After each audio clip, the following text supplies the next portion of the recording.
Hay días que te cambian para siempre. Días en los que el universo decide que ya es hora de que pagues por todos tus pecados de una sola vez. Días en los que todo lo que has construido sobre mentiras y arrogancia se derrumba con la fuerza de una verdad tan simple que te deja sin aire en los pulmones.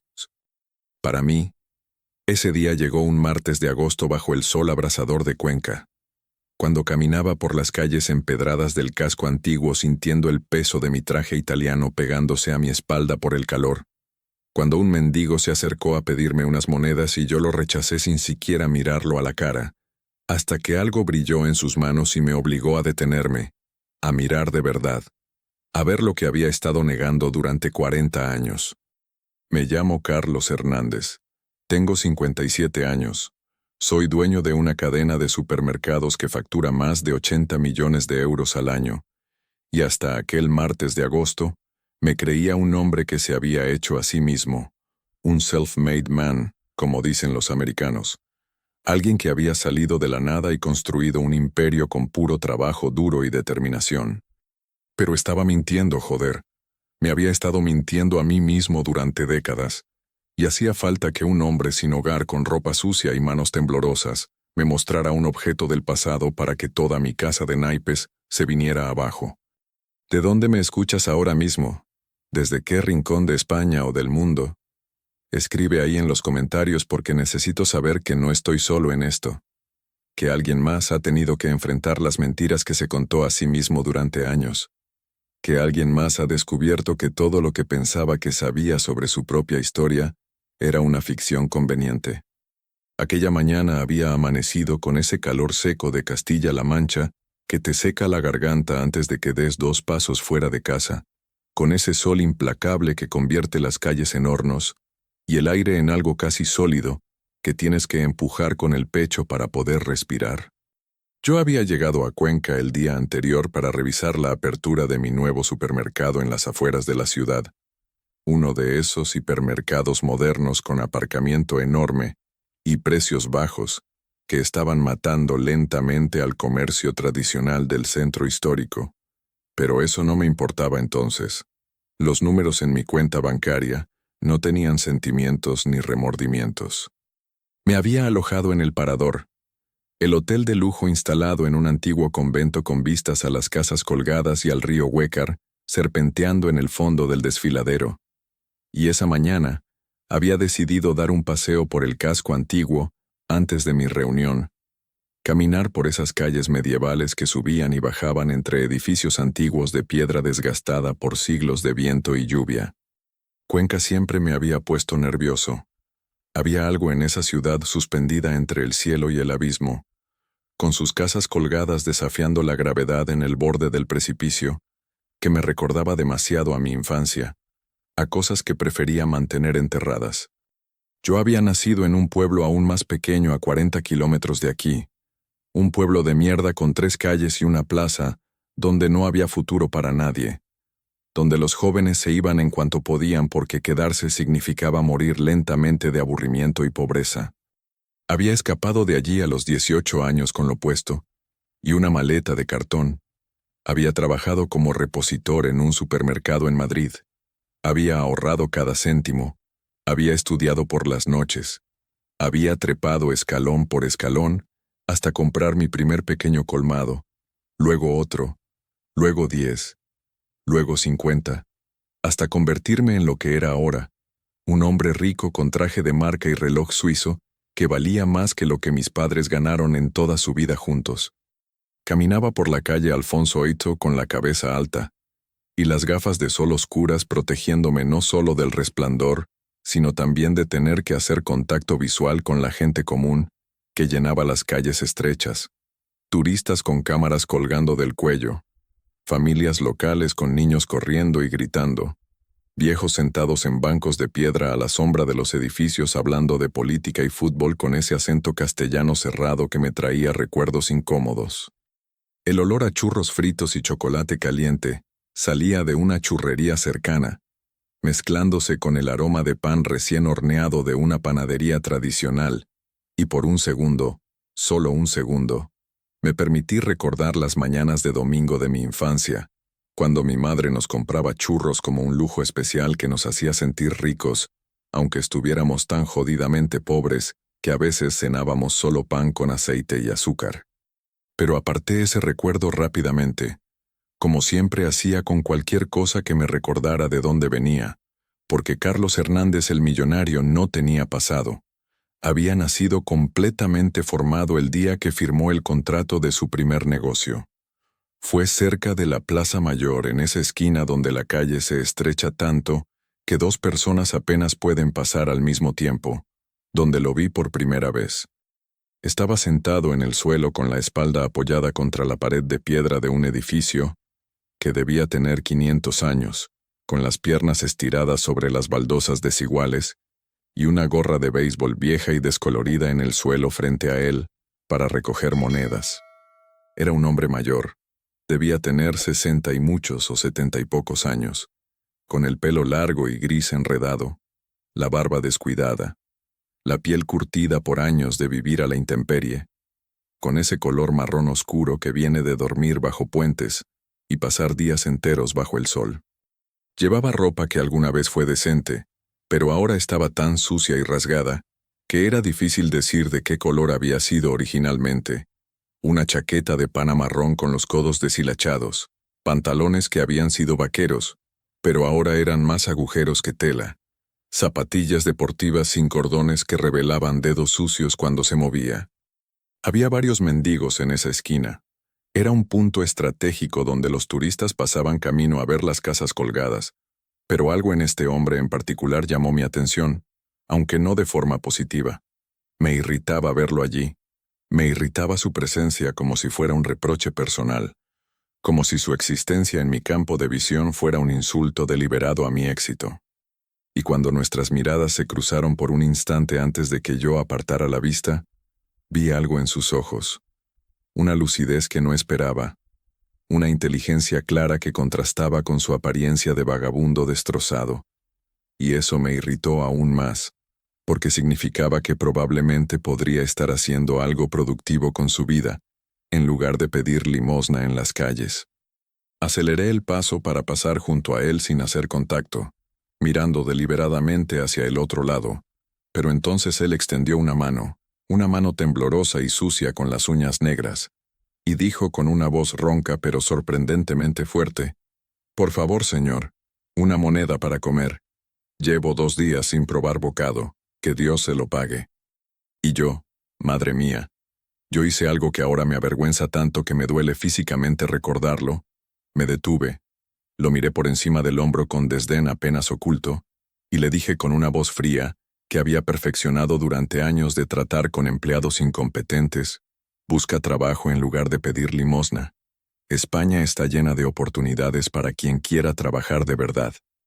Vi cómo algo en su expresión cambiaba, cómo el brillo de esperanza en sus ojos se apagaba y era reemplazado por algo más oscuro, resignación mezclada con dignidad herida. Pero él no me respondió mal, no me insultó como yo merecía, simplemente bajó la mirada y murmuró algo que sonó como que lo sentía. Seguí caminando sintiéndome justificado en mi crueldad, sintiéndome superior porque yo había trabajado duro por lo que tenía, mientras este hombre claramente había tomado decisiones malas en la vida que lo habían llevado a estar en la calle. No me permitía considerar que quizás había circunstancias que yo no conocía, que quizás la vida lo había golpeado de formas que iban más allá de su control, porque eso habría requerido empatía, y yo había gastado los últimos 40 años entrenándome para no sentir empatía, porque la empatía es debilidad en el mundo de los negocios. Pero algo me hizo detenerme después de dar unos 10 pasos, algo que no podía identificar, una sensación extraña en mi pecho como si hubiera olvidado algo importante. Me volteé y lo miré otra vez, y esta vez noté algo que no había visto antes. Estaba sosteniendo algo en sus manos, algo que manipulaba nerviosamente entre sus dedos temblorosos mientras miraba al suelo. Era una medalla, vieja y oxidada, colgando de una cadena rota, y la forma en que la luz del sol la golpeaba hizo que brillara por un segundo con un destello dorado que me llegó directo a los ojos como un dardo. Y ese destello activó algo en mi memoria, Algo enterrado tan profundo que pensé que lo había olvidado completamente. Un recuerdo de otra medalla exactamente igual, de otra cadena, de otro tiempo cuando yo era un niño y el mundo todavía tenía magia y posibilidades infinitas. Sentí como mis piernas me llevaban de vuelta hacia el mendigo sin que mi cerebro consciente diera la orden. Sentí como mi corazón empezaba a latir más rápido, y me encontré de pie frente a él otra vez, bloqueando el sol con mi cuerpo proyectando una sombra sobre su rostro. Le pregunté con una voz que salió más temblorosa de lo que pretendía, dónde había conseguido esa medalla, qué era, y él levantó la vista sorprendido por mi regreso, por el cambio en mi tono, y miró la medalla en sus manos como si la viera por primera vez.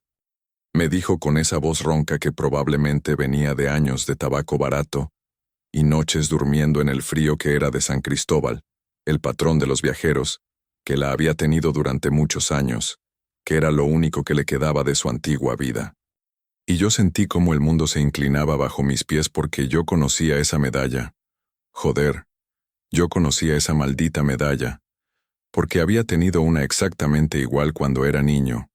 Me la había dado mi abuelo antes de morir cuando yo tenía 7 años.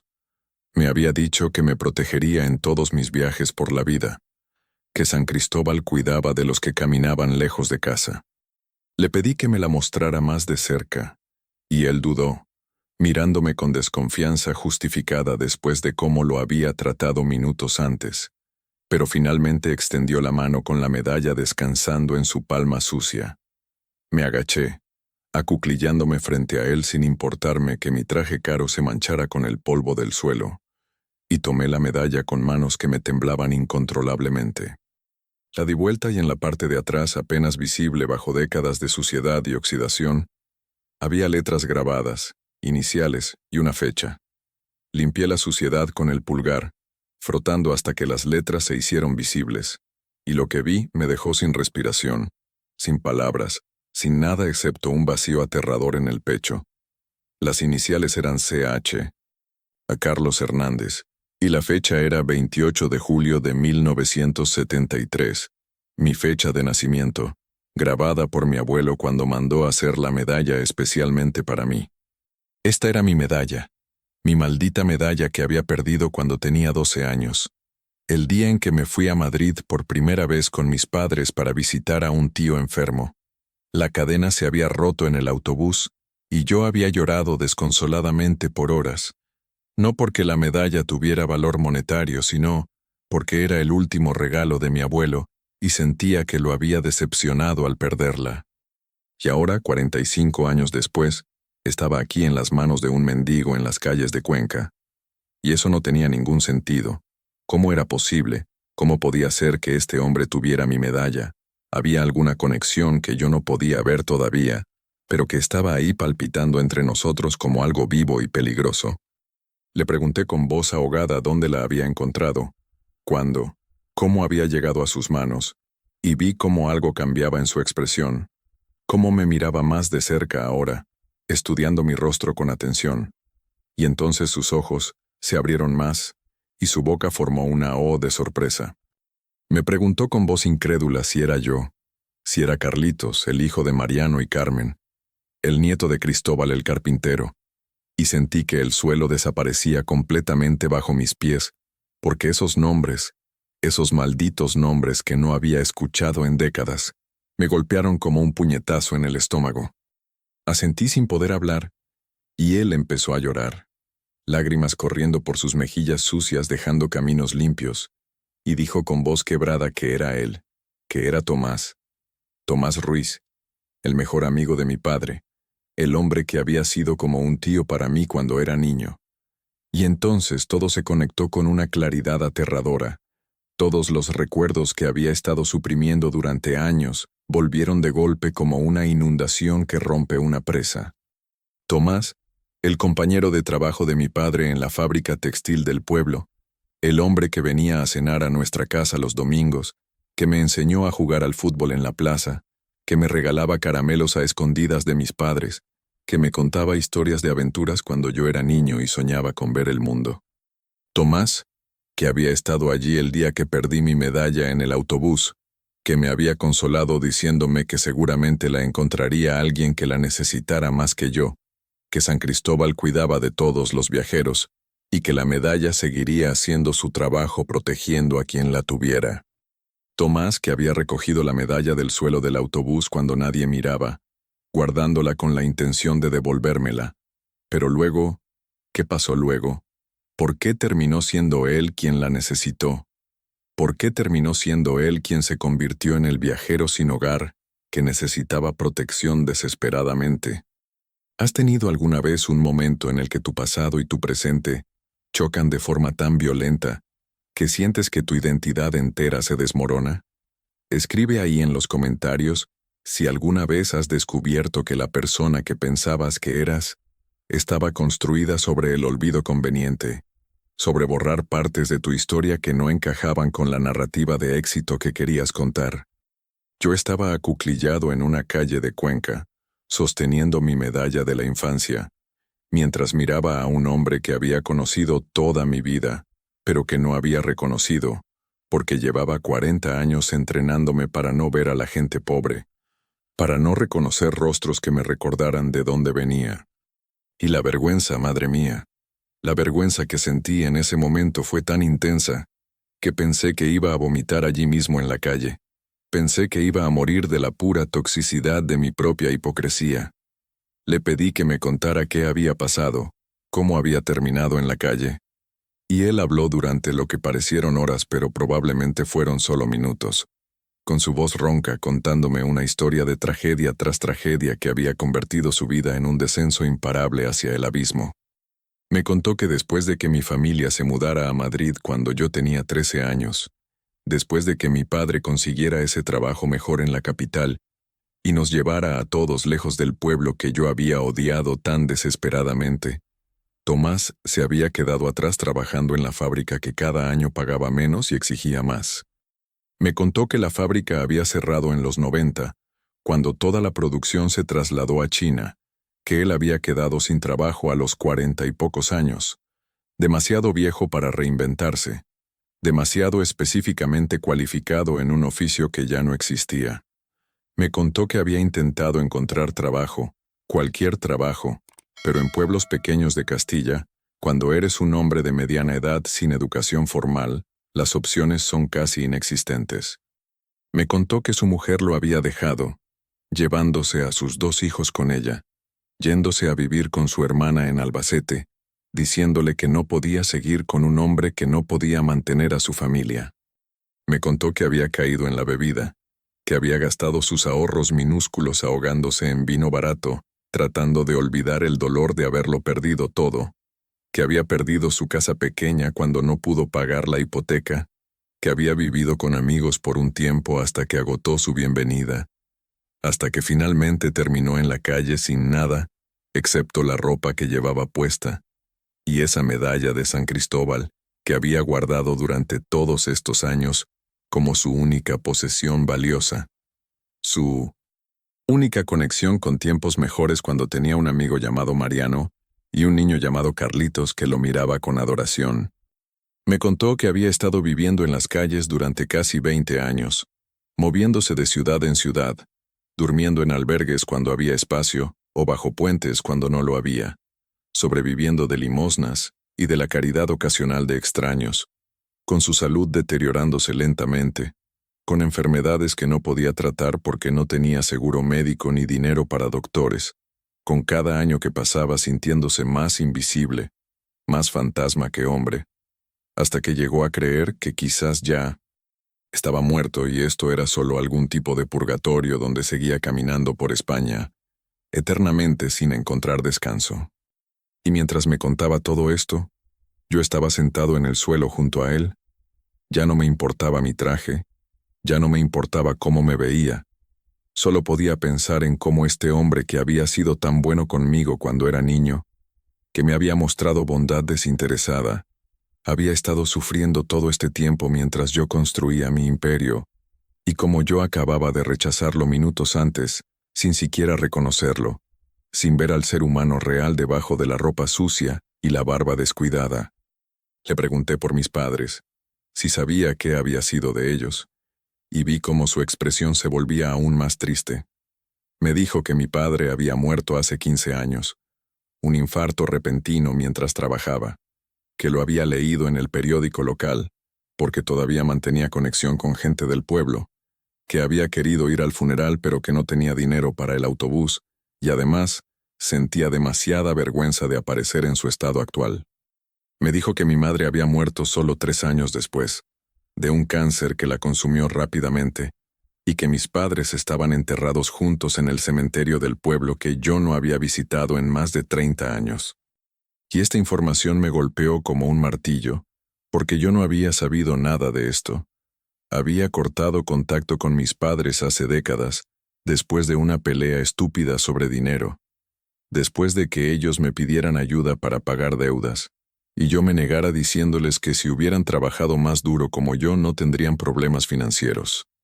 Me había dicho a mí mismo que ellos habían sido débiles, que no habían aprovechado las oportunidades que España ofrecía, que merecían su pobreza de alguna forma perversa que justificaba mi rechazo.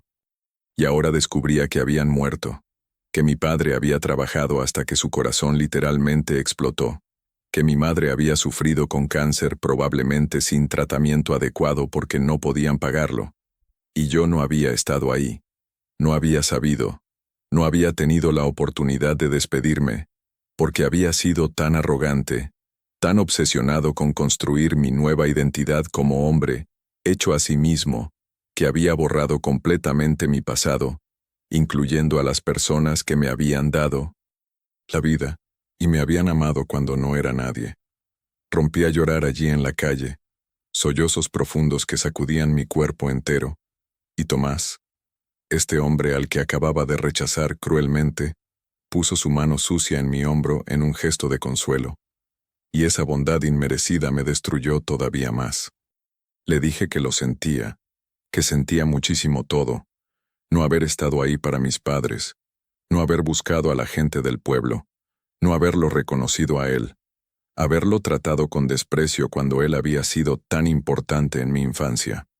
Le dije que era un monstruo, que me había convertido en exactamente el tipo de persona que solíamos odiar cuando éramos pobres, esos ricos que pasaban por nuestro pueblo en sus coches caros sin mirarnos siquiera, y él negó con la cabeza y me dijo que no, que yo no era un monstruo, que solo era un hombre que se había perdido en el camino, que eso le pasaba a mucha gente, que la ambición puede cegar tanto como el alcohol o las drogas. Me quedé allí sentado con Tomás durante horas, mientras la gente pasaba mirando con curiosidad o disgusto a este hombre de negocios bien vestido sentado en el suelo con un vagabundo, y yo ya no me importaba qué pensaran. Ya no me importaba mi imagen cuidadosamente cultivada de éxito imperturbable. Le hice preguntas sobre el pueblo, sobre la gente que recordaba, y él me contó historias que me hicieron reír y llorar. Me recordó cosas que había olvidado completamente, como la vez que robamos manzanas del huerto del cura, y nos persiguió por todo el pueblo gritando pero riendo al mismo tiempo, como las fiestas de agosto cuando todo el pueblo se juntaba en la plaza, y bailábamos hasta el amanecer, sin importar la edad o la clase social, como el sentido de comunidad que teníamos entonces que yo había perdido completamente en mi vida actual donde solo interactuaba con gente rica en ambientes artificiales. Finalmente, cuando el sol empezó a bajar y las sombras se alargaron sobre las calles empedradas, le dije a Tomás que se viniera conmigo, que necesitaba bañarse y comer como Dios manda y dormir en una cama de verdad. Y aunque él protestó diciendo que no quería mi caridad, insistí con una firmeza que no admitía discusión. Lo llevé al parador donde me hospedaba, y la cara del recepcionista cuando entramos juntos fue un poema. Este hombre elegante con un vagabundo maloliente. Pero yo lo miré con tal intensidad que no se atrevió a decir nada. Le pedí que prepararan otra habitación para mi amigo. Enfaticé esa palabra amigo. Y que enviaran ropa limpia de mi talla a esa habitación. Y que sirvieran cena para 2 en mi suite en 1 hora. Tomás se duchó durante casi 40 minutos. Y cuando salió del baño con la ropa limpia que le había dado, con el pelo mojado pero peinado, con la barba recortada usando las tijeras de mi neceser, pude ver al hombre que había sido hace décadas, Todavía estaba ahí debajo de todos los años de sufrimiento.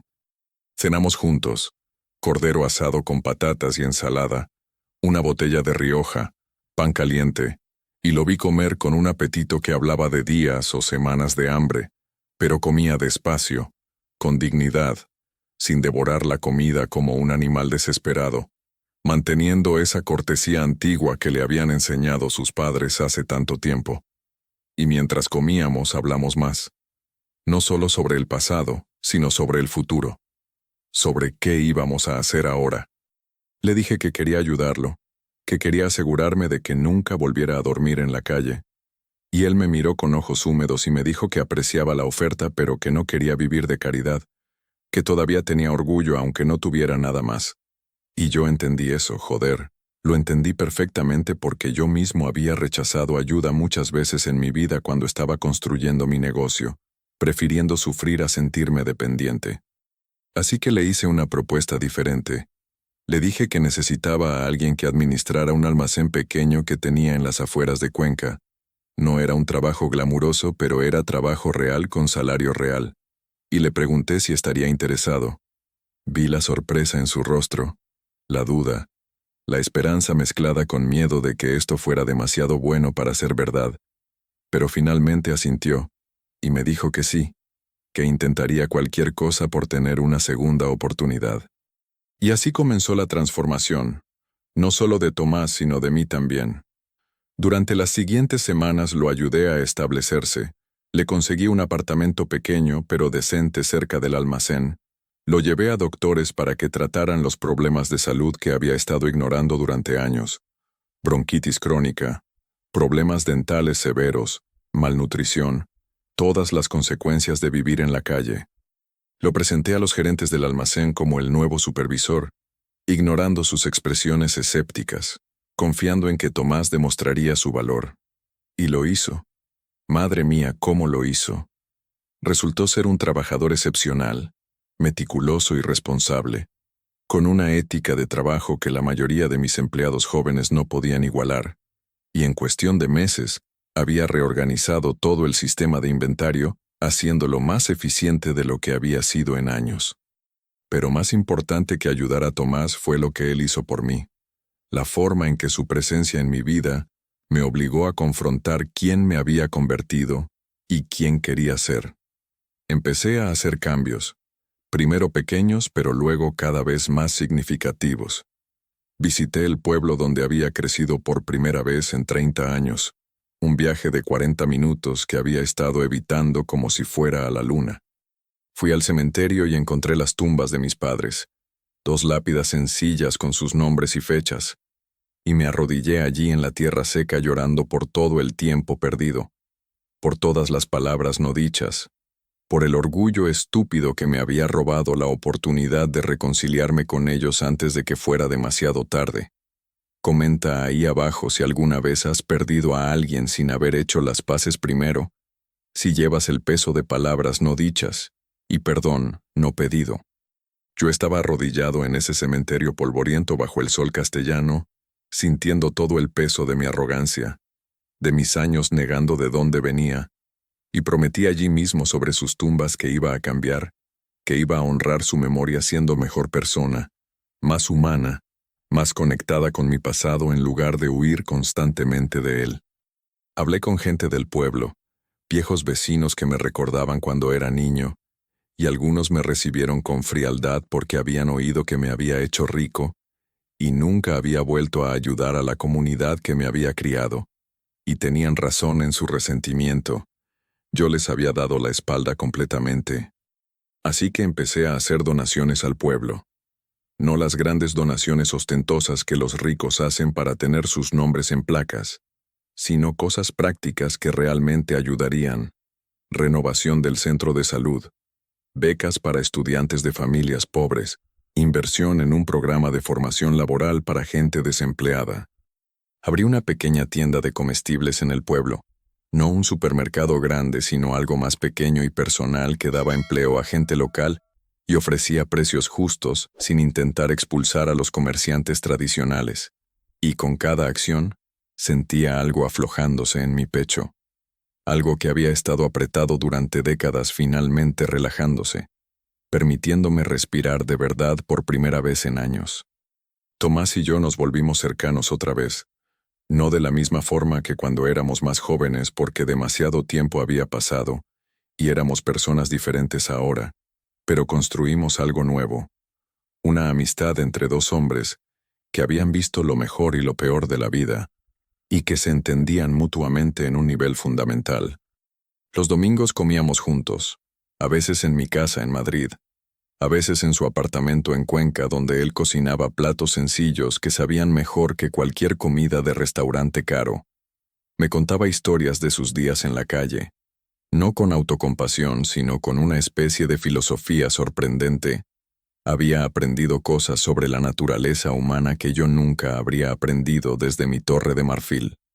Me habló sobre la bondad inesperada de extraños, la mujer que le daba bocadillos todos los días de camino a su trabajo, el policía que le daba propinas sobre dónde dormir sin que lo molestaran, los otros indigentes que compartían lo poco que tenían con un sentido de comunidad que la mayoría de la gente rica nunca experimenta. Me habló sobre la invisibilidad, sobre cómo la gente literalmente dejaba de verte cuando eras pobre, cómo podías estar muriendo en la calle y la gente pasaría por encima de ti mirando sus móviles, cómo la pobreza te convertía en un fantasma que existía en los márgenes de la sociedad sin ser realmente parte de ella. Y cada historia me hacía reflexionar sobre mi propia vida, sobre cuántas veces yo había sido esa persona que pasaba sin ver, que miraba a través de la gente pobre como si fueran transparentes. Implementé cambios en mis supermercados también. Empecé a pagar salarios más altos a mis empleados, no porque me lo exigieran, sino porque era lo correcto, porque me di cuenta de que mi riqueza estaba construida literalmente sobre el trabajo mal pagado de miles de personas que luchaban para llegar a fin de mes. Creé programas de formación para que cajeros y repositores pudieran ascender a posiciones de gestión. Abrí guarderías en varios supermercados para que las madres trabajadoras no tuvieran que elegir entre trabajar y cuidar a sus hijos. Implementé una política de donar comida que estaba cerca de caducar a bancos de alimentos, en lugar de tirarla, y me sorprendió descubrir cuánta comida perfectamente comestible estábamos desperdiciando cada día mientras gente pasaba hambre a pocos kilómetros de distancia. No todas estas decisiones fueron populares con mis accionistas y socios. Hubo presión para que volviera a mis antiguas prácticas de maximizar beneficios por encima de todo, pero me mantuve firme porque algo en mí había cambiado fundamentalmente aquel día en Cuenca, cuando vi la medalla de San Cristóbal brillar en las manos de Tomás. Había entendido que el éxito medido solo en dinero era vacío, que podías tener todas las cuentas bancarias y propiedades del mundo, pero si no tenías conexión humana real, si no estabas contribuyendo positivamente a la vida de otros, entonces no tenías nada de valor real. Y sí, mis márgenes de beneficio bajaron un poco, pero dormía mejor por las noches sabiendo que mis empleados podían alimentar a sus familias decentemente, que no estaba construyendo mi riqueza sobre la miseria de otros. Un año después de aquel encuentro en las calles de Cuenca, organicé una cena especial en el pueblo. Invité a todos los que recordaba de mi infancia, gente que todavía vivía allí o que había vuelto para la ocasión. Alquilé el salón del ayuntamiento y contraté caterers de Madrid para preparar una cena tradicional castellana, cordero asado y migas, y gazpacho manchego, vino de la zona, postres caseros. Y cuando todos estaban reunidos, me levanté para hacer un discurso que había estado preparando durante semanas, pero que al final improvisé desde el corazón. Les pedí perdón por haberles dado la espalda, por haber actuado como si fuera mejor que ellos cuando en realidad simplemente había tenido más suerte, por haber negado mis raíces durante tanto tiempo por vergüenza estúpida. Les conté la historia de cómo Tomás me había reencontrado, de cómo un objeto simple, una medalla vieja y oxidada, había sido el catalizador para que yo viera mi vida con claridad por primera vez en décadas. Les dije que estaba tratando de ser mejor, de honrar la memoria de mis padres y del pueblo que me había criado siendo el tipo de persona que usaba su éxito para elevar a otros, en lugar de solo elevarse a sí mismo. Y cuando terminé de hablar hubo un silencio largo. Y luego una mujer mayor, la señora Consuelo, que había sido vecina nuestra cuando yo era niño, empezó a aplaudir, y luego otros se unieron. Y aunque algunos todavía me miraban con escepticismo justificado, la mayoría parecía dispuesta a darme una segunda oportunidad, a creer que mi cambio era genuino. Tomás habló después de mí, y su discurso fue más corto pero de alguna forma más poderoso. Dijo que él había perdido todo en su vida, familia, hogar, dignidad, pero que nunca había perdido la esperanza de que algún día las cosas podrían mejorar, y que esa medalla de San Cristóbal que había guardado durante todos sus años en la calle había sido su ancla, su recordatorio de que alguna vez había sido más que un vagabundo sin nombre. Dijo que el reencuentro conmigo le había dado no solo un trabajo y un hogar, sino algo más importante. Le había dado de vuelta su identidad. Le había recordado que era Tomás Ruiz, que tenía una historia, que su vida importaba. Y mientras hablaba, yo lloraba otra vez, algo que parecía hacer mucho últimamente, pero ya no me avergonzaba de mis lágrimas. Las aceptaba como signo de que estaba vivo de verdad, sintiendo de verdad, en lugar de ser la cáscara vacía de persona exitosa que había sido durante tanto tiempo. La medalla ahora está en mi oficina, enmarcada y colgada en la pared donde la puedo ver todos los días. No la llevo conmigo como hacía cuando era niño porque ya no necesito protección física para mis viajes, pero la necesito como recordatorio visual de dónde vine, de lo que es realmente importante, de cómo un objeto pequeño puede cambiar el curso de toda una vida. Y cada vez que miro esa medalla pienso en las manos que la han sostenido, las manos de mi abuelo cuando la encargó especialmente para mí, mis manos pequeñas de niño cuando la llevaba con orgullo, las manos temblorosas de Tomás cuando la sostuvo durante años de pobreza extrema, usándola como ancla a su humanidad, y finalmente mis manos ahora, manos de hombre de negocios, pero también manos que están aprendiendo a dar, a ayudar, a conectar, en lugar de solo tomar. He aprendido que la riqueza verdadera no tiene nada que ver con números en una cuenta bancaria, sino con la riqueza de tus relaciones, con cuántas vidas has tocado positivamente, con si cuando te vas a dormir por la noche, sientes que tu día tuvo significado, más allá de acumular más posesiones. He aprendido que negar tu pasado no te hace fuerte, sino que te hace incompleto, que solo cuando aceptas de dónde vienes puedes realmente entender quién eres y quién quieres ser. Y he aprendido que nunca es demasiado tarde para cambiar, que puedes pasar décadas siendo una persona y luego decidir ser alguien completamente diferente si tienes el coraje de admitir que estabas equivocado, que el camino que estabas siguiendo te llevaba al vacío en lugar de a la plenitud. Tomás todavía trabaja en mi almacén en Cuenca, pero ya no es solo un empleado, es mi amigo más cercano, mi consejero, mi conexión con la realidad cuando mi mundo de negocios amenaza con desconectarme otra vez de lo que realmente importa. Cuando tengo que tomar decisiones difíciles pienso en qué diría Tomás, en qué habría dicho mi padre, en si la decisión me haría sentir orgulloso o avergonzado si tuviera que explicársela a la gente del pueblo que me vio crecer. Y esas preguntas me guían mejor que cualquier análisis financiero o consejo de consultores caros. Me mantienen anclado en valores reales, en lugar de perderme en la abstracción del dinero y el poder. El pueblo donde crecí está reviviendo lentamente, no de forma dramática pero de forma constante, con jóvenes volviendo porque ahora hay oportunidades que antes no existían, con tiendas reabriendo después de años cerradas, con un sentido de comunidad reconstruyéndose. Y yo sé que mi contribución es solo una pequeña parte de esto, que hay muchos factores involucrados, pero me siento bien sabiendo que estoy ayudando en lugar de simplemente ignorar el problema como hice durante décadas. Voy al pueblo regularmente ahora, no como un turista visitante, sino como alguien que pertenece allí, que tiene raíces profundas en esa tierra seca de Castilla.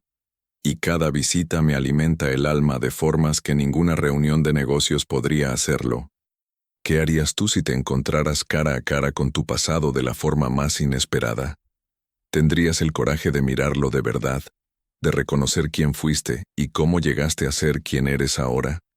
Escribe ahí abajo, porque necesito saber que esta historia resuena con alguien más, que no soy el único que ha tenido que aprender estas lecciones de la forma más dura posible.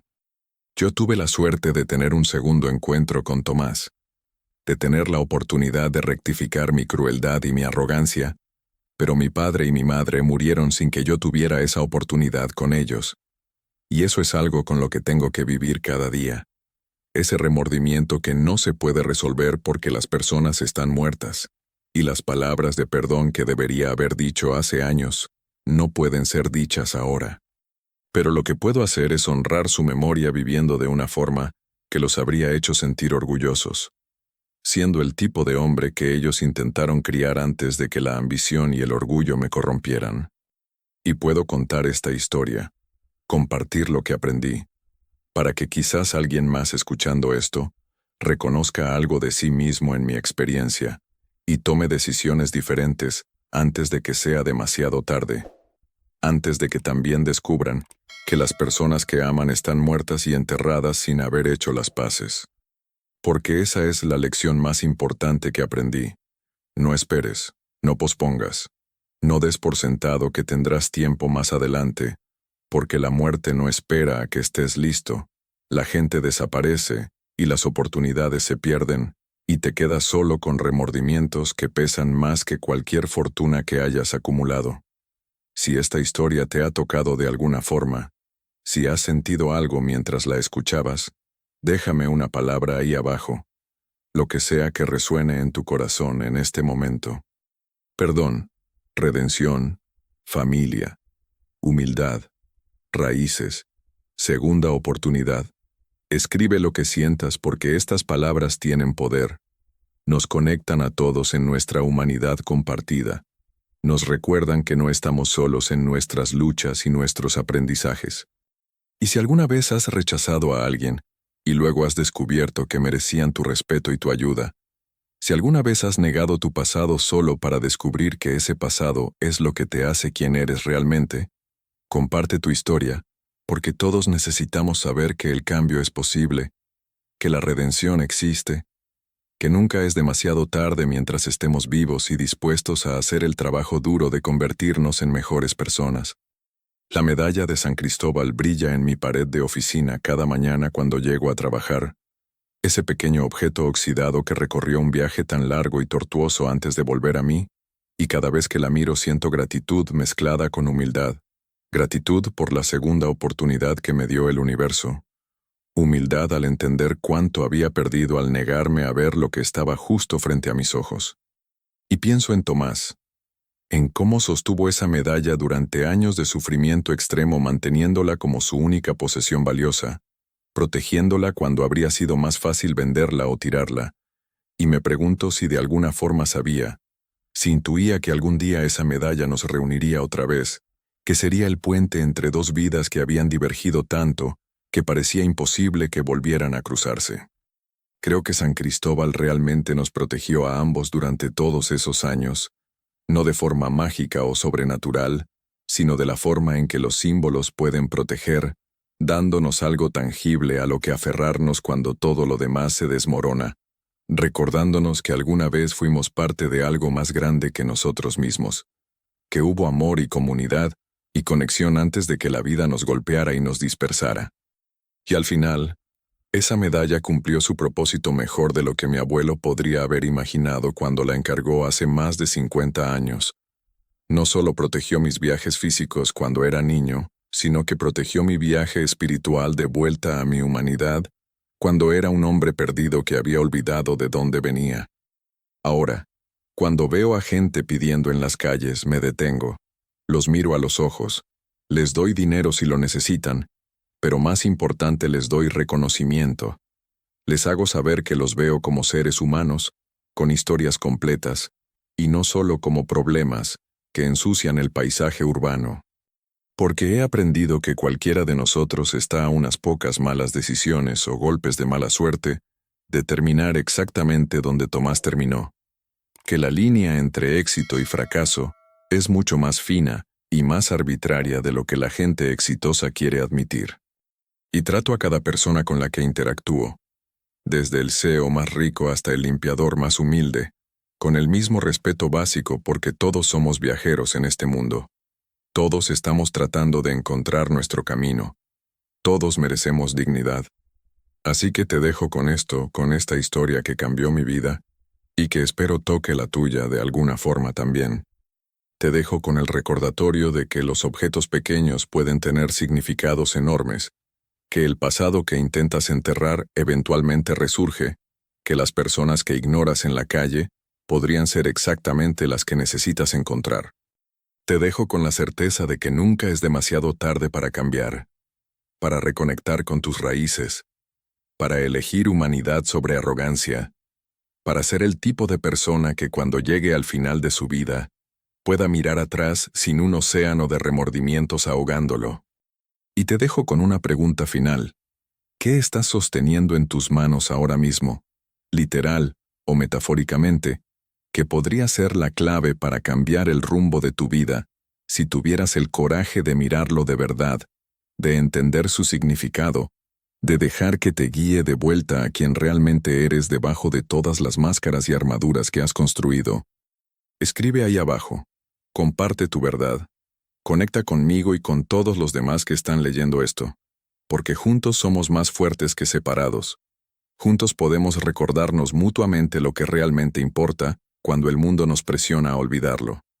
Y si hay algo que quiero que te lleves de todo esto es que la redención es posible, que el amor puede florecer incluso en el suelo más árido, que los finales pueden convertirse en nuevos comienzos si estamos dispuestos a hacer el trabajo duro, de mirar honestamente en el espejo y no apartar la vista incluso cuando lo que vemos nos duele. Porque solo en esa honestidad brutal, en ese reconocimiento de quiénes hemos sido y quiénes queremos ser, encontramos el camino hacia nuestra mejor versión, hacia una vida que tiene significado real, más allá de posesiones y títulos y números en cuentas bancarias. Gracias por escuchar, por estar aquí, por darme tu tiempo y tu atención. Espero que esta historia se quede contigo, que la recuerdes en momentos en que necesites recordar lo que realmente importa, que te inspire a hacer las paces con tu propio pasado y a ver a las personas que encuentras cada día con nuevos ojos llenos de compasión, en lugar de juicio. Y recuerda, todos llevamos medallas invisibles. Todos sostenemos objetos del pasado que nos definen, y a veces lo más valiente que podemos hacer es permitir que esos objetos nos guíen de vuelta a casa, de vuelta a nosotros mismos, de vuelta a la humanidad compartida que nos conecta a todos, sin importar cuánto dinero tengamos en el banco o qué ropa llevemos puesta.